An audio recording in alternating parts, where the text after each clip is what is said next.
gotta go fast.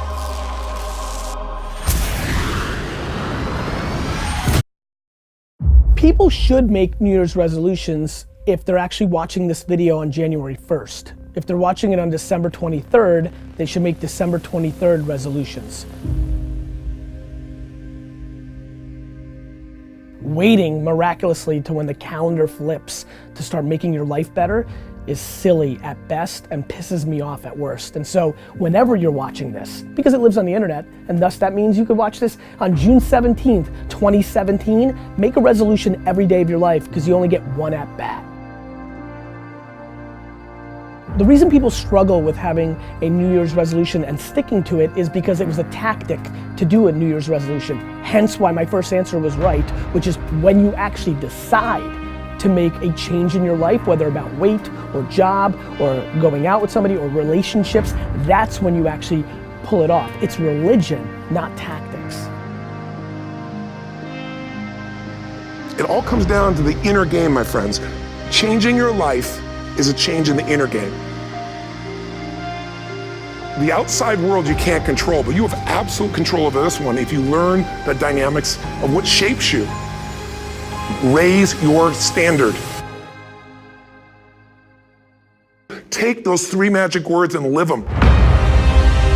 Okay, I'm gonna go make this happen. I'm gonna go make this much money. I'm gonna transform my kids. I'm gonna create the ultimate relationship in my life. I'm gonna transform my body. And then you don't have strong enough reasons and you don't use it. You don't follow through. It's because you didn't back up your standards with what makes those standards real, and that's rituals.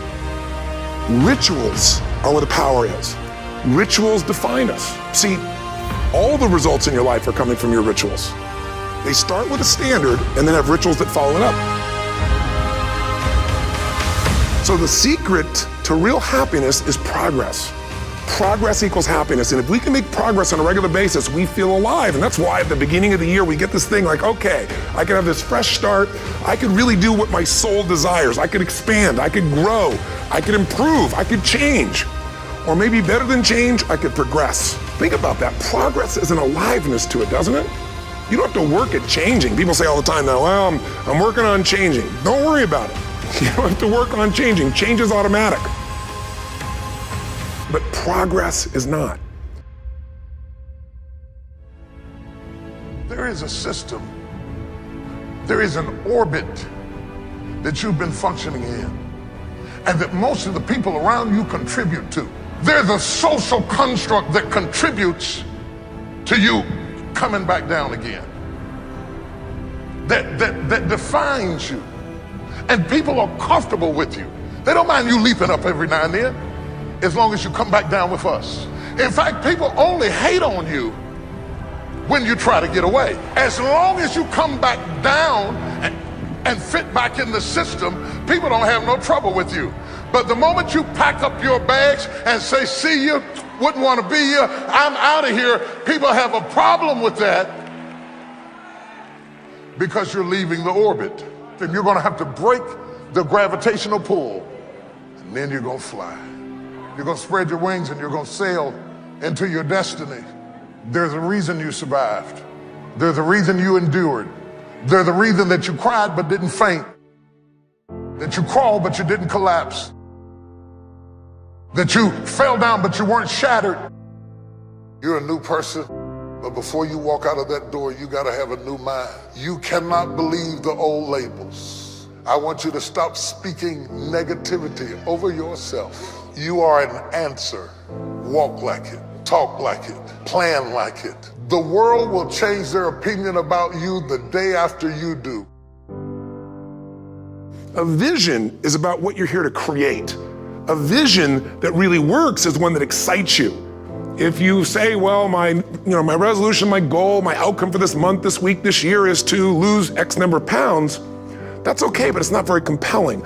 It has to be a compelling vision. It's got to have something that has the power to pull you, not something you have to push yourself to do. Those are two different kinds of motivation. Push requires willpower, and willpower never lasts. What will last is pull.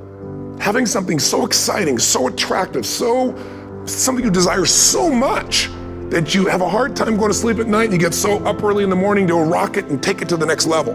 So it's got to be a vision that's compelling. something that you know it's going to be a gift to make sure that it happens. And also, along with that compelling vision, you got to have strong enough reasons that you're going to follow through when the going gets tough. Reasons come first, answers come second. If you get a compelling vision and you got strong enough reasons that will push you through the tough times, you're going to do things other people don't do. Instead of collapsing, even if you get off target, you won't go, oh, I blew it. You'll get right back on target, make the change, make things happen. And I know you've done this in many areas of your life. Just think about it again. I'm not teaching you something really new here today. I just want to remind you of what your soul knows. You got to change, you got to improve, and you got to go through a simple process fundamentally to make that progress. First step, vision that's compelling. Second step, make sure that there's strong enough reasons to follow through. Third step, you got to review it and feel it every day. You know, what do people do with a New Year's resolution? They come up with something they kind of want. It's not a compelling vision. They don't really have strong enough reasons, and they never review it again until they notice that they broke what they said they really want to make happen, because they didn't really resolve.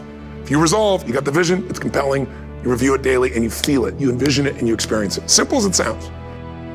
Why is it at the beginning of a year we have this tradition, but it goes beyond tradition. It's something inside of us that makes us want to make things better.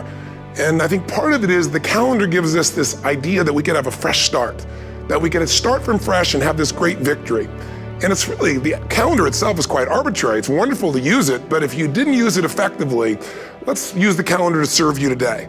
Let's just see, what does it really take to make this thing happen? Because there's no denying that inside of you, the only thing that's gonna make you happy in the year ahead and the decades ahead is gonna be having you have an experience where on a regular basis, you feel like your life is making progress. The strongest force in the whole human personality is this need to stay consistent with how we define ourselves. If you define yourself as somebody who is really conservative, you're not gonna be crazy and act nuts unless you're really drunk or something, and then you can say it's the alcohol, when it's really just you finally getting permission to be yourself. The alcohol is your excuse. If you're a really crazy person, you act crazy, outrageous, playful. You don't act conservative because that's not who you are. Very often people say, well, I can't do that. I'm not that kind of person. And I always say to people, really, when did you define yourself? When I talk about, shoulds versus musts, think about your own life. I know there have been areas in your life where some point in time you just shifted and you raised the standard and your life changed. Because whatever people have their identity attached to, they live. Wants don't get met consistently, standards do. Whatever you identify, this is who I am. And so it's not so much about changing your identity as it is expanding it. Deciding that, instead of your goal is to lose 10 pounds, which is not compelling, what if your vision was to get back to my fighting weight? This year, this month, this next 90 days, I'm gonna transform my body. I'm gonna take on a new challenge. I'm gonna find some technique or strategy, there's a million of them, that can reframe myself where I want to feel younger, stronger, more vibrant than ever before.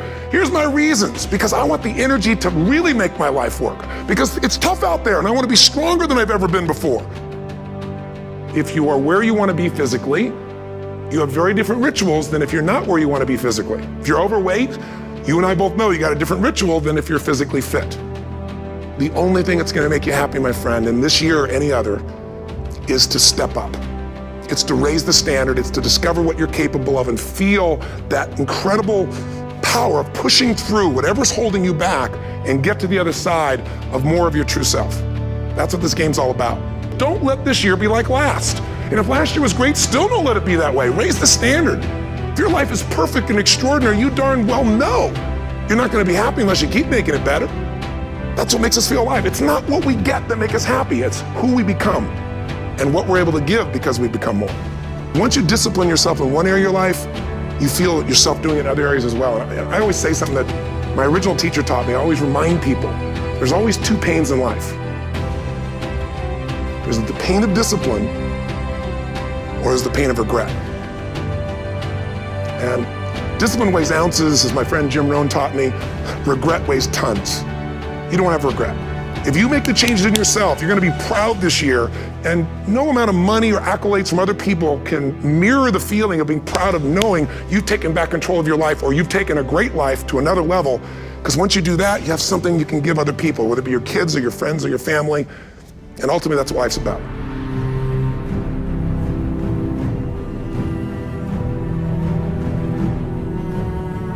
I'm sorry, Major. What was your name? Benny. Nobody cares.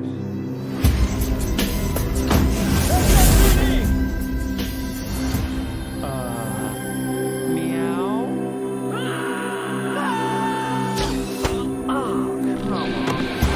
Okay, pal, I want to answer. Basically, it looks like I'm gonna have to save the planet.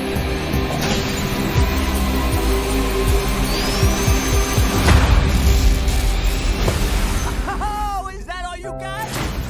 No, but thank you for asking. Whatever this creature is, our job is to secure it, neutralize it, see what makes it tick.